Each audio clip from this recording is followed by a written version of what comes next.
Welcome to the 2021 Colorado Advocacy in Action Conference. The past 15 months have been poignant, tragic, and also inspiring for many in myriad ways. In the United States, we have grappled with the deleterious impacts of the coronavirus pandemic. We have endured and come through a particularly polarizing political season, and we have been reminded of the continual presence of divisive attitudes and racially motivated violence within our borders. Black Lives Matter and Stop Asian Hate have become well-recognized refrains for most Americans. As advocates for people who have experienced victimization of any kind, we are keenly aware of how trauma interconnects with all aspects of personal and community life. We are also aware that divisions, misconceptions, and ignorance stymie efforts towards healing. Newman Lee and I were invited to provide opening remarks for the conference, and we decided to switch things up a little bit to have a dialogue about our experiences, our perspectives, and our hopes for transformation, healing, and equity in our nation, and particularly in the work we do. Over to you, Newman. I would like to take this time to do a land acknowledgement. We all in this advocacy work to make an impact and a change in communities, so it's our responsibility to recognize and support various movements. A quote from Northwestern University Native American and Indigenous Initiative. It is important to understand the long-standing history that has brought you to reside on the land and to seek to understand your place within that history. Land acknowledgements do not exist in the past tense or historical context. Colonialism is a current ongoing process, and we need to build our mindfulness of our present participation. We need to acknowledge the trauma from the collective American history, but also its effect to present day communities. For me, I want to acknowledge that I am currently on traditionally Arapaho and Cheyenne territory. I would like to take a minute to invite you all to also acknowledge the land that you are either residing on or working in. Indigenous people are still here and they're thriving. The purpose for this acknowledgement is to resist the erasure of Indigenous histories and working towards honoring and inviting the truth as we create space for transformation and healing. My name is Newman Lee. Pronouns are she, her, hers. I'm the Victim Assistant Director at the Asian Pacific Development Center. I'm a refugee from Vietnam, youngest of 6, and English is definitely my second language.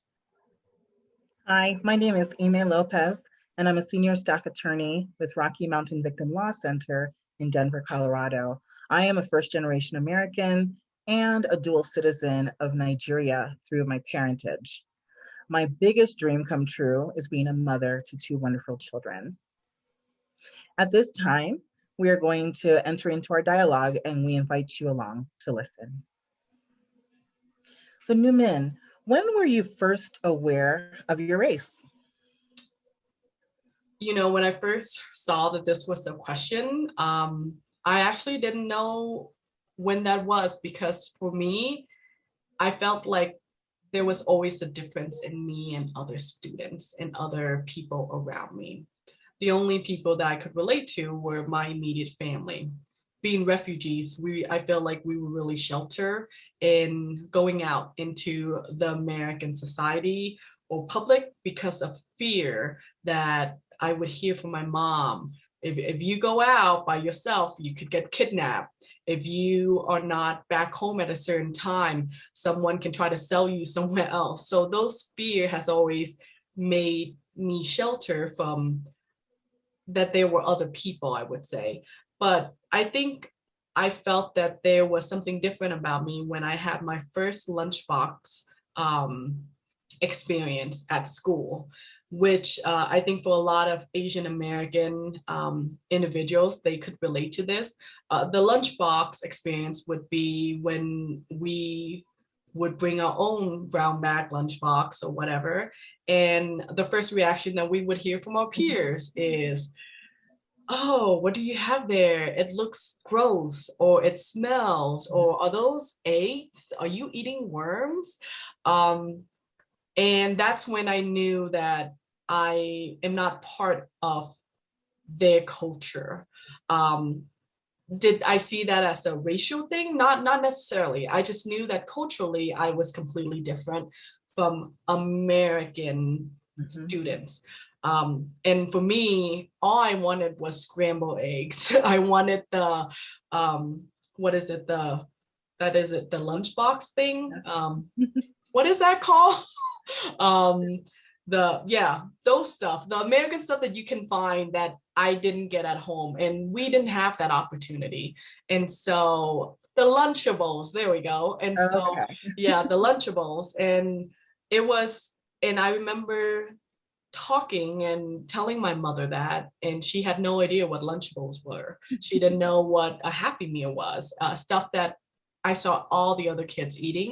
But now I feel like as I'm older, I miss those. I miss those traditional food, the lunch that is just my home, that reminds me of home, as opposed to then, because of being different or the fear of being different.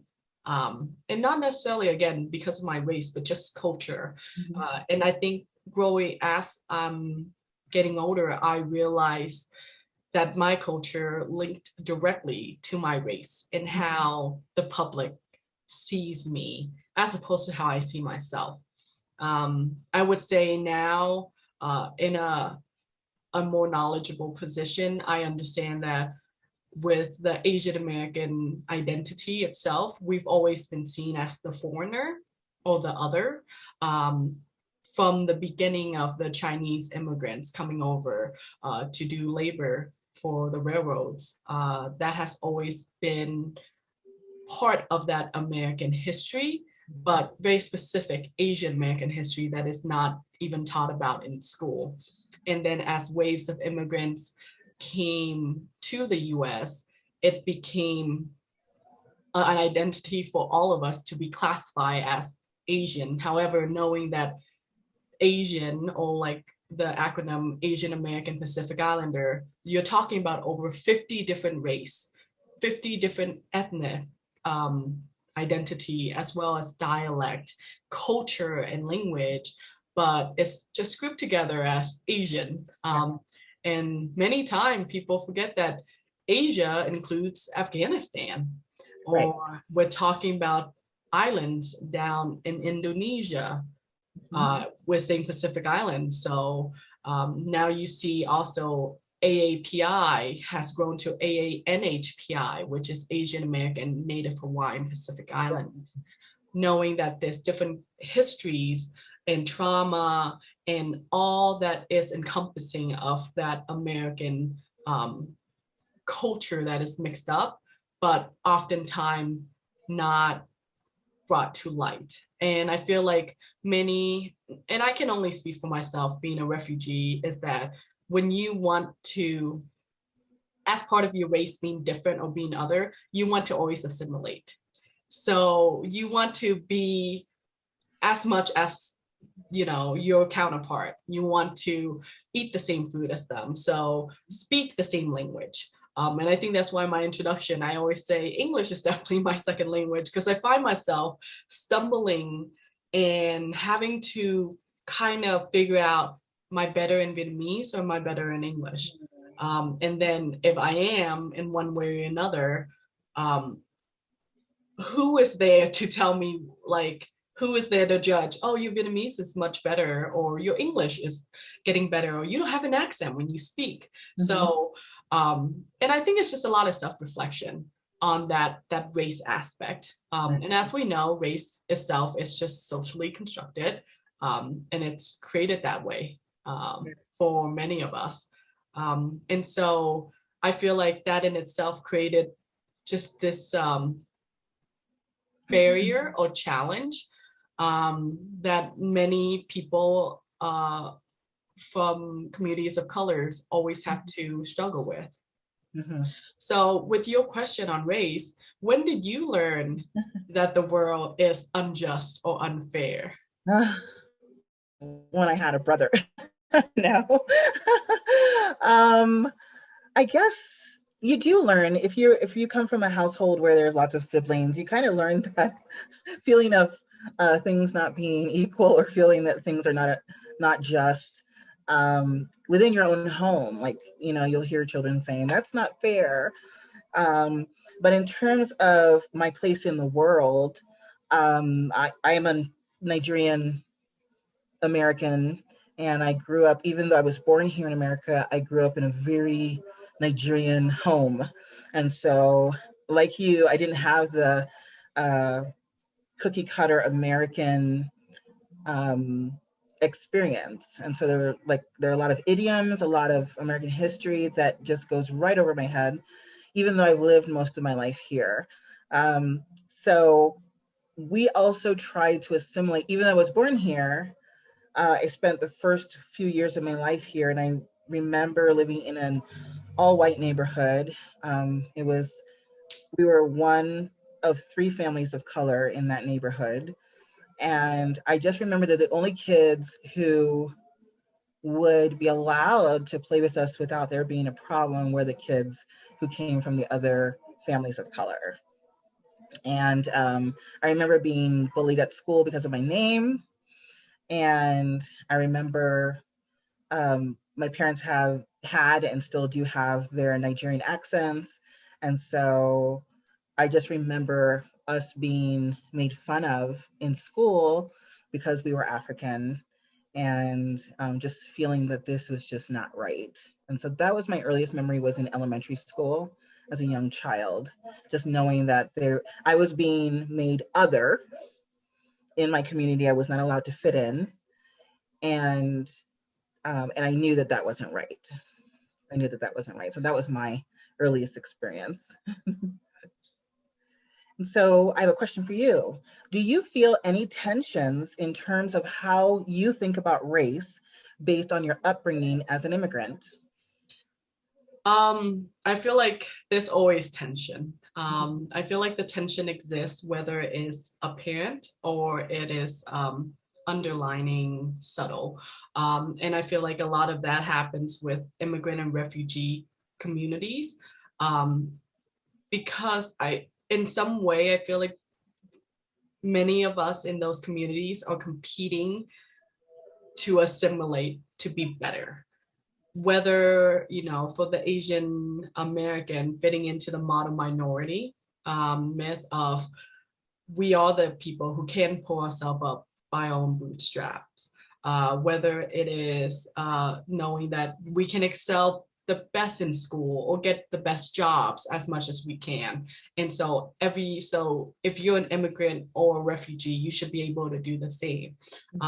And that's not necessarily true. I feel like as we are diving deeper into the work and having more robust dialogue, we understand that there are systemic issues and systemic oppression that creates more challenges and barriers for many individuals to achieve some of those goals. And that tension is felt by some individual and may not for other. Even within my own Vietnamese community, those tension is driven with values and culture, but also with political lines, where many of our older generation are very conservative, and they do believe in that you can pull yourself up by your own bootstrap. You should be able to be successful if you really work hard. There shouldn't be an excuse, as opposed to a younger generation who is seeing this inequity in systems and inequity in accessing resources, and seeing that and wanting to change that, where the older generation may see that, no, that's just you not working hard enough. And that's not even talking about other race. This is within my own community, Right. let alone that tension with between race and between communities themselves, of Hispanic communities comparing themselves to Black communities, comparing themselves to newly arrived immigrants and refugee, as opposed to the ones who've been here longer. And I feel like those tensions are created to really divide us as people who are wanting to succeed, wanting that opportunity. It's creating a system where we're having the white supremacist ideology be implanted or be as part of how we should think if we wanted to be American, when that may not necessarily be the American way or the American dream. And I think the tension is created with that false imagery of the American dream. Right. What is the American dream? Is it the white picket fence and the 2 kids and dogs? A lot of community members don't like dogs. They are fear of animals. So why would you want that as part of the American dream? And again, being realistic. But I feel like tensions are there because we don't hear each other or understand each other well enough. We only understand what is put out there by the society that, you know, that we are in, as opposed to listening to each other. And I think a lot of that comes with the lack of access of knowledge. We don't take that time to have this kind of dialogue like you and I are having right now. And it takes time to get to that point. It takes time to be willing to be uncomfortable. People don't like that. People would rather be sheltered and be like, I know what I know. I know this is how it's been. I want to stick it in that capacity. And so I feel like there's this power dynamic that happens with the race, the communities, and individuals themselves. And I feel like part of that is how we want to educate our youth in bringing this type of ideology moving forward, I would say. So with that question of yours, I want to ask you, to what extent does power or lack of power affected you being an immigrant? Being an immigrant, I think, like I said, I was raised in a very Nigerian home, which was insular in many ways.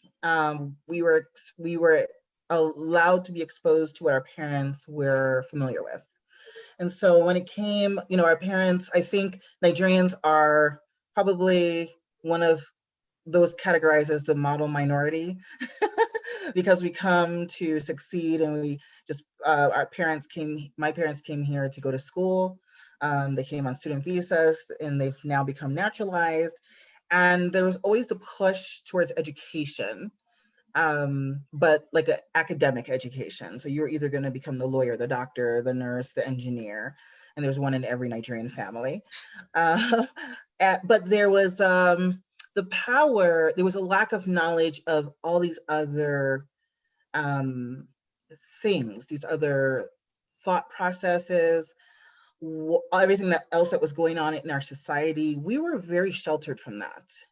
I was not aware of much of Black American experience except what I learned in Black History Month at school, which was very limited and probably still is very limited, unfortunately. So I feel like with a lack of education, there's a lack of power, right? Because you don't understand where you're living. You don't understand who you are. And I didn't realize it until I was well into my career as a lawyer, like how deeply embedded the inequity and inequality is in America. I understood the civil rights movement. I understood the need for it and everything that came out of it, but I lacked the education, you know, just educated myself and being educated on how the inequalities impacted the various communities of color, the various populations of immigrants that came into America.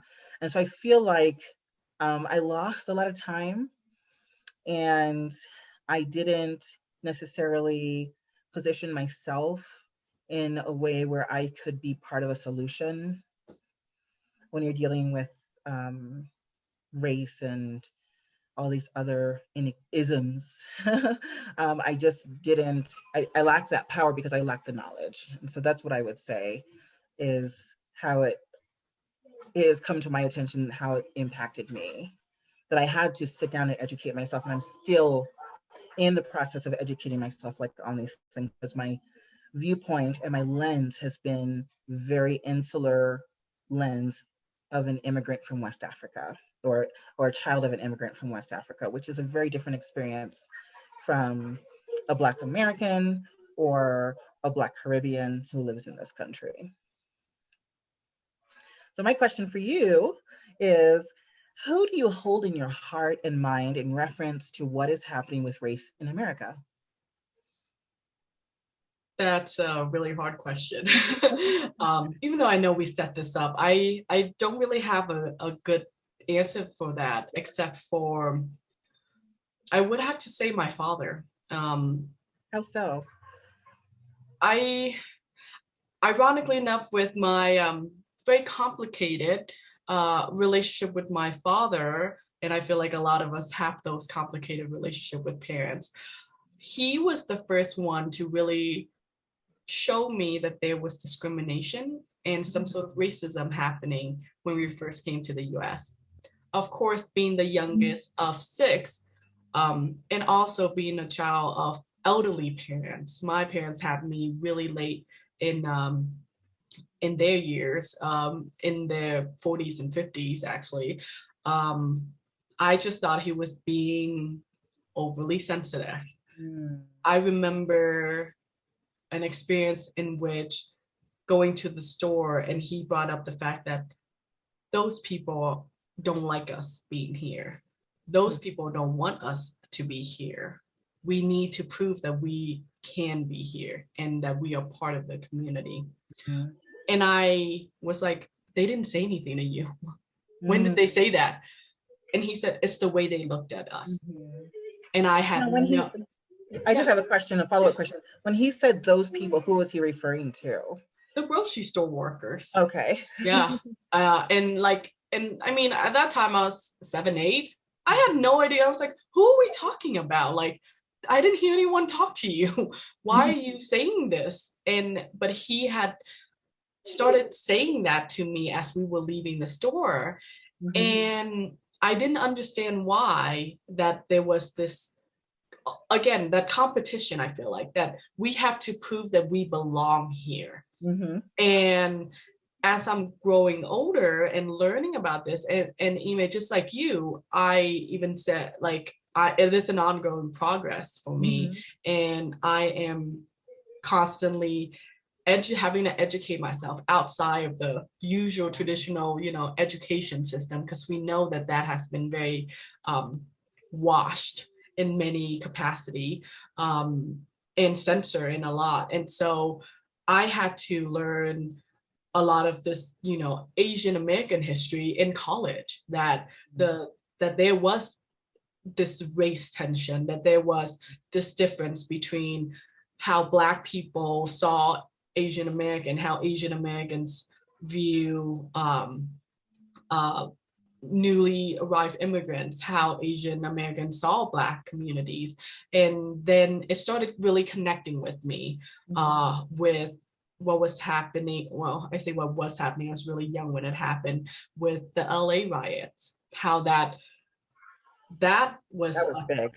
yeah, that was a race relation that was Black communities and specifically Korean American communities who have to deal with this tension that was there, that was boiling over and went to that point of riot or just complete chaos because of how frustrated and how disappointing and angry everyone was. Right. And then to tie that into the narrative that I was hearing from my mom with the fear that she kept saying about, oh, if if you don't stay close to us, you could get kidnapped. It was always kidnapped by a Black person, that someone Black is gonna take you, or someone Mexican or Hispanic is gonna, hurt you, or they're violent, that you should stay away from them. This was narrative that I was hearing as a young child from my parents, who were hearing this from their own community, and that's why they were sheltering us.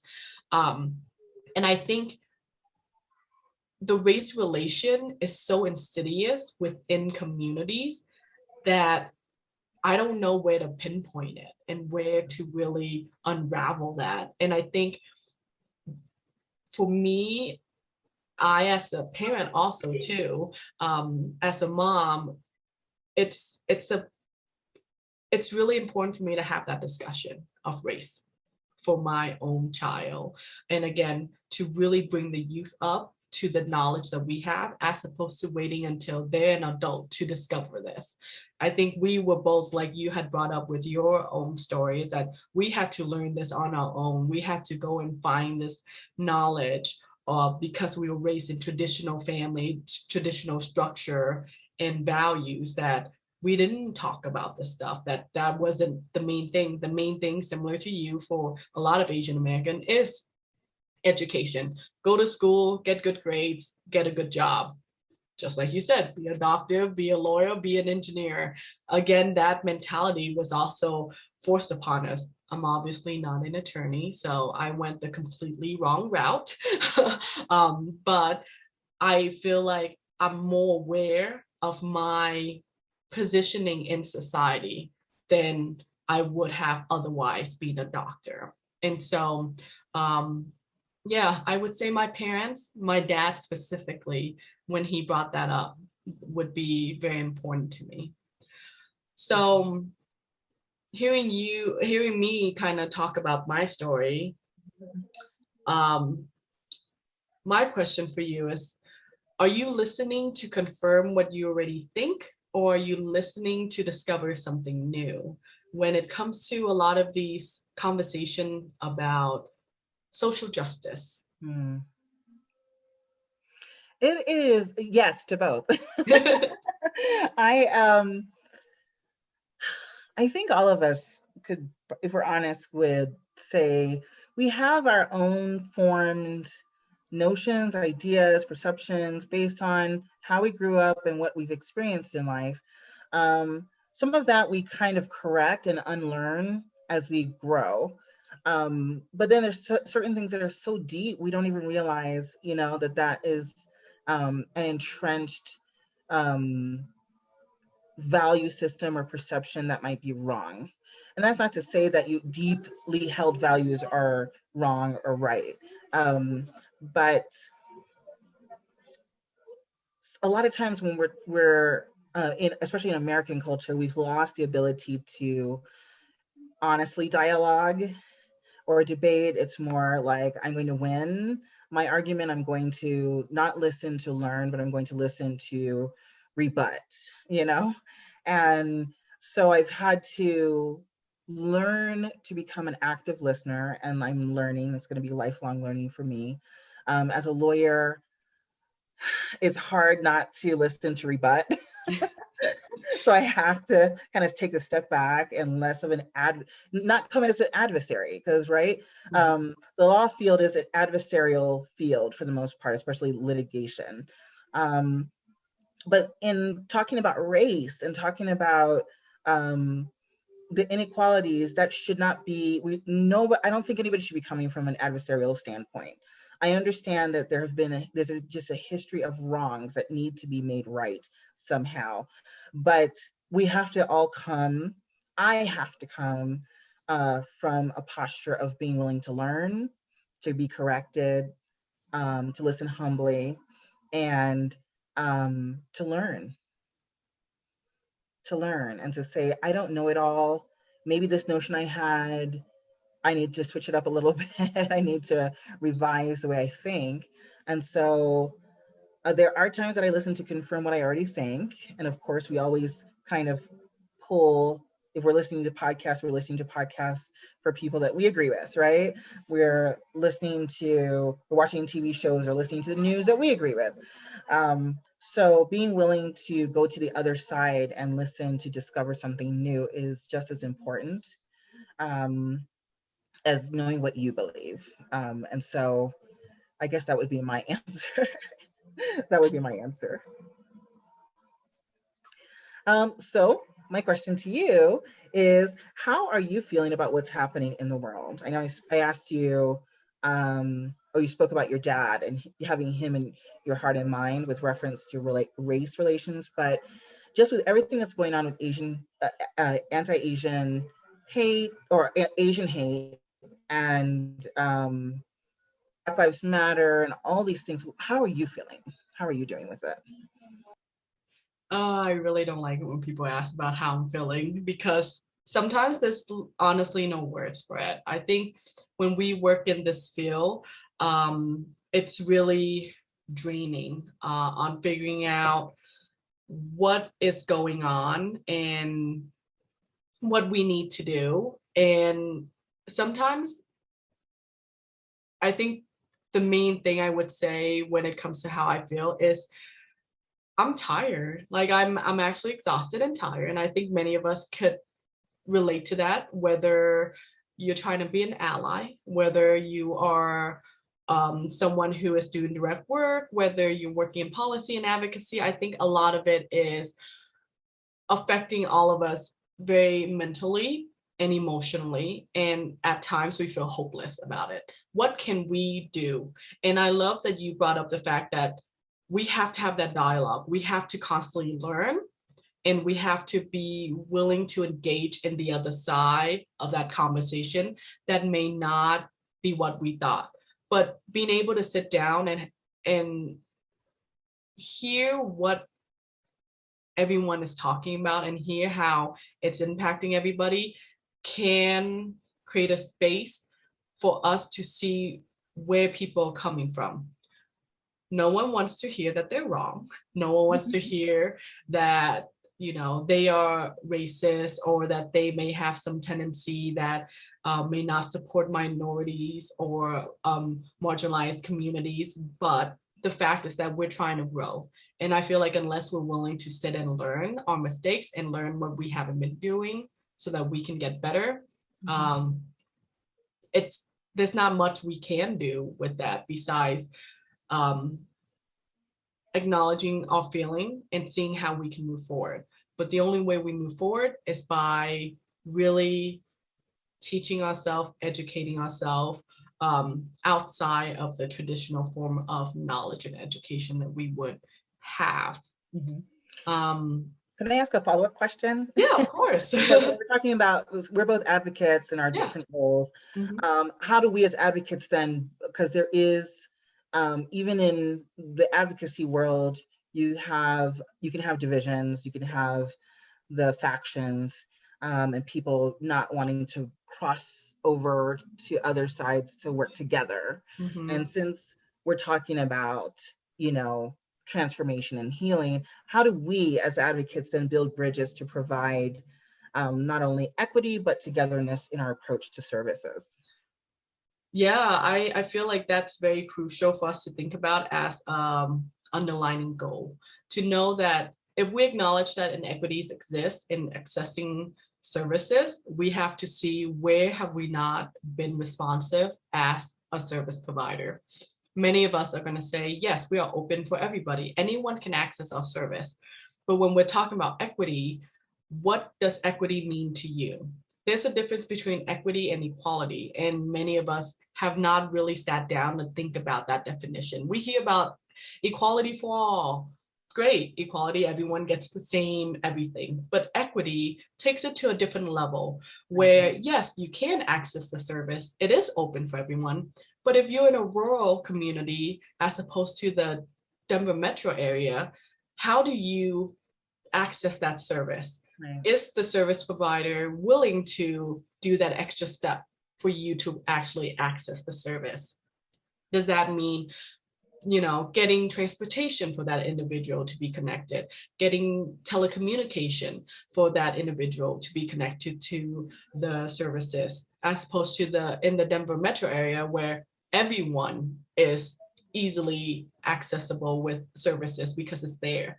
But understanding that many communities are not placed in the same level, how do we meet them there physically as well as figuratively? And that every one of us as service providers should be able to reflect within the community that we look at and see, okay, what are my communities needing to really access my victim services? Who am I serving, and how can I actually be there for them?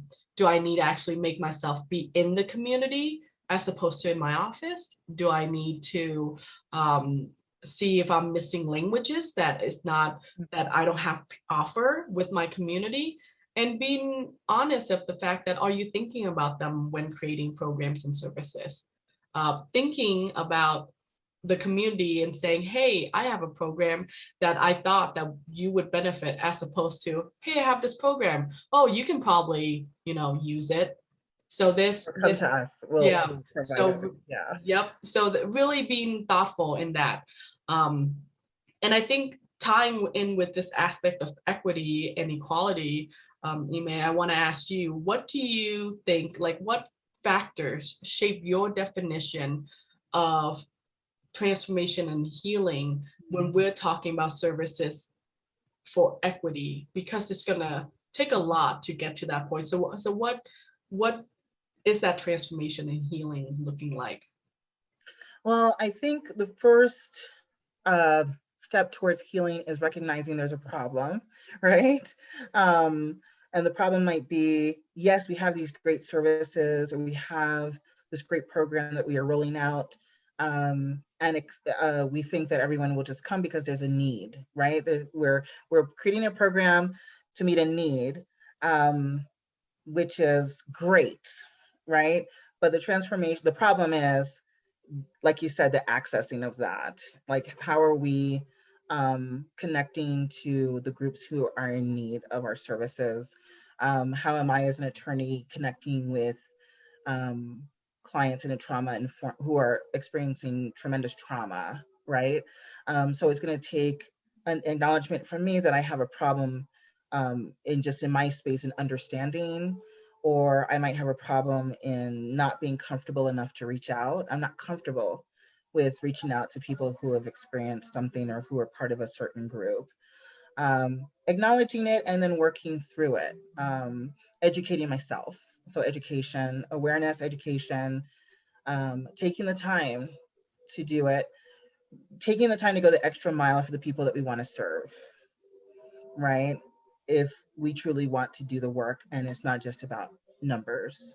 So acknowledging the problem, educating ourselves, and then taking the steps towards reaching out to those communities. Because honestly, the divide that we have in our nation, it trickles down into everything that we are, everything that we do. The whole fabric of America is, tainted by this ugly thing. And so it will impact how I'm able to reach out to certain clients. If someone is not trusting of me because I look a certain way, right? My language, even within our advocacy communities, our languages are different. And I'm not talking about English. I'm just talking about, you know, some people might be comfortable using the pronoun. Some people are not comfortable using the pronoun, right? And it's like, we're all speaking different languages, but we all come, the hope is we're all coming with a heart to serve. We're all coming with a heart to serve. And so we may be speaking different languages, but there are threads of uniformity and there are threads of commonality. We've got to find those, and those need to be strong enough in our hearts to be able to say, you know what, I'm going to make a difference in this person's life. I'm going to go the extra mile. I can tell this person doesn't trust me. I can tell that this person feels some kind of way because I'm this or that, but I'm going to show this person that at the end of the day, our blood is red, all of us. And so I'm going to do my part to bridge the gap. And I think that's my definition. I guess this is a longer definition, but it brings healing, because the healing it's not going to come with a wand.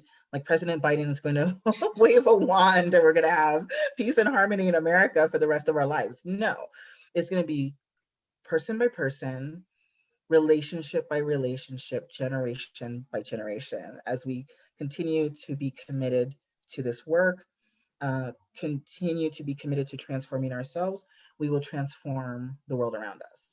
That's what I believe. That's powerful. I love it. Let me ask you this. I mean, we could go on forever with this conversation. And I know this kind of conversation is happening in different places across the nation, which is great. But why do you think this conversation is important? I feel like this conversation is important to really shed light to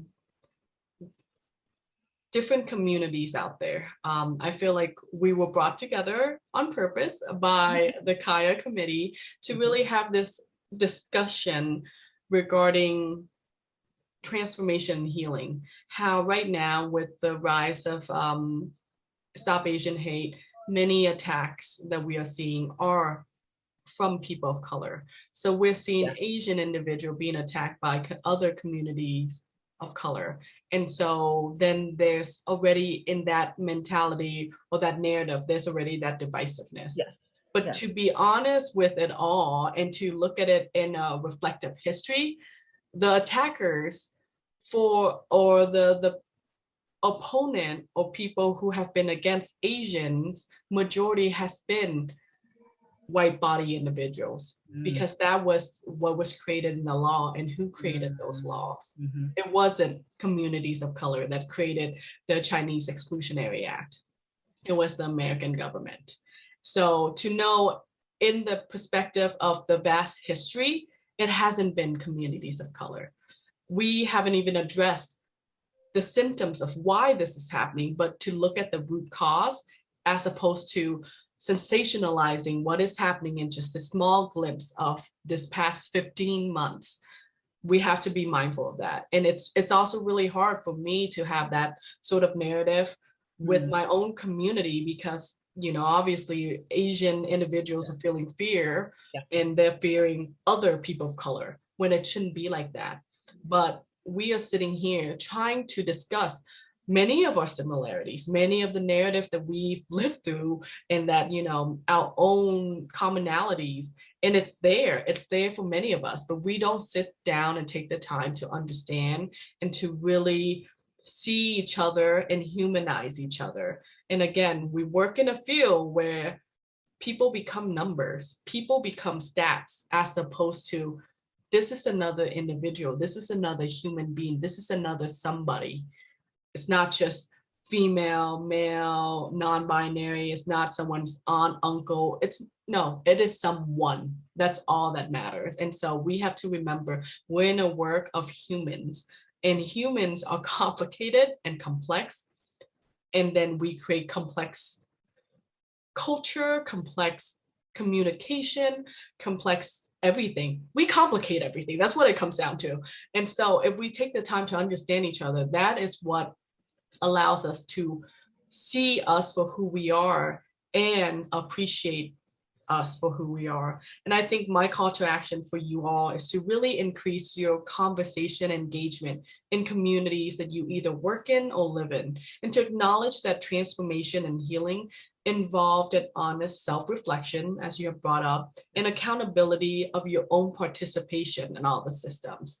You know, you work as a lawyer, so you see that. You see the difference with working in law firms. And so, you know, this is deeper than all of us, and we still have so much to learn and process. And this is only one conversation. There's many more out there. So with that, you know, we need to use our knowledge and our position to lift others up, and then pass that microphone so that you're helping to break that silence for communities and individuals. Yes, I agree. I want to thank everyone here for listening to our discussion. We're hopeful that you will take this forward and have those difficult but very important discussions in your communities, and that it will bring about the transformation, the healing, and the equity that we are all hoping for. Thank you so much. Thank you.